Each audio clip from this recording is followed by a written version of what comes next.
ఎలా ఉంది అభివృద్ధి పిఠాపురంలో? పర్వాలేదు. పిఠాపురం మామూలుగా చాలా మాకు పవన్ కళ్యాణ్ గారు ఎమ్మెల్యేగా అవ్వడం చాలా అదృష్టంగా భావిస్తున్నాను మేమైతే. హ్మ్. పిఠాపురం నియోజకవర్గ పరంగా కూడా ప్రతి ఒక్కరు కూడా హ్మ్. ఒక రోడ్లే కాదు, అలాగనేసే ప్రభుత్వ భవనాలే కాదు, అలాగే హాస్పిటలే కాదు, ప్రతిదీ కూడా డెవలప్మెంట్ అనేది చాలా అభివృద్ధి పరంగా ముందుకెళ్తుంది. హ్మ్. అలాగే భవిష్యత్ తరంలో కూడా యువతకి ప్రతి ఒక్కరికి కూడా ఉద్యోగ అవకాశాలు కూడా కల్పిస్తారని, హ్మ్. అలాగే గవర్నమెంట్ని కూడా ప్రతి విధంగా కూడా మేము ఎనీ టైం ఫాలో అప్ అవుతూ ఉంటూ ముందుకెళ్తున్నాం. హ్మ్. అంటే ఇప్పుడు పిఠాపురం అనే కాదు, పవన్ కళ్యాణ్ గారు ప్రభుత్వానికి, గత ప్రభుత్వానికి ఏమైనా తేడా అన్నది ఉందా మీకు? ఉన్నదండి, 100% కూడా తేడా అనేది కనిపిస్తుంది కదండి ఈరోజు. హ్మ్.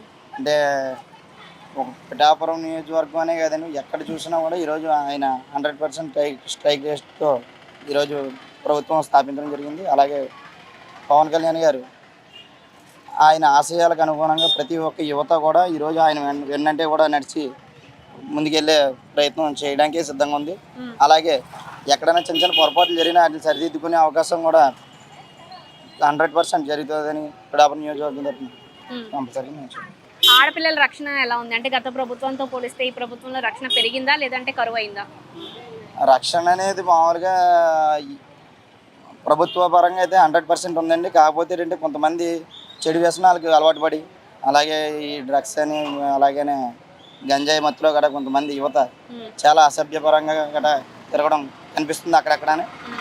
కానీ అటువంటి విధంగా కూడా కనపడి, ఎక్కడైతే ప్రభుత్వానికి దృష్టికి ఒక వ్యక్తి ఎవడైనా సరే తప్పుడు విధంగా కనిపించినట్లయితే 100% శిక్ష అర్హుడు అని ఇక్కడ మన గవర్నమెంట్ ద్వారా చెప్పడం జరుగుతుంది. హ్మ్. రాష్ట్రంలో law and order law and order కూడా చాలా మాకు పిఠాపురం నియోజకవర్గ పరంగా అయితే మాత్రం చాలా పర్ఫెక్ట్గా ఉందండి. అంటే ఒక పిఠాపురం టౌనే కదండి, గొల్లపురంలే కదా, ఇలా 3 మండలాల్లో కూడా చాలా అభివృద్ధి పరంగా మామూలుగా డిపార్ట్మెంట్ అనేది ప్రతి కార్మికుడికి, ప్రతి ఒక్క యువతకు కూడా హ్మ్. సందేశాలు అందించడం జరుగుతుంది. అలాగే చాలా క్రమశిక్షణ పరంగా మెలగాలని చెప్పేసి హ్మ్. ప్రభుత్వం నుండి, అలాగే డిపార్ట్మెంట్ని కూడా చాలా వార్నింగ్ పరంగా కూడా చెప్పడం జరుగుతుంది.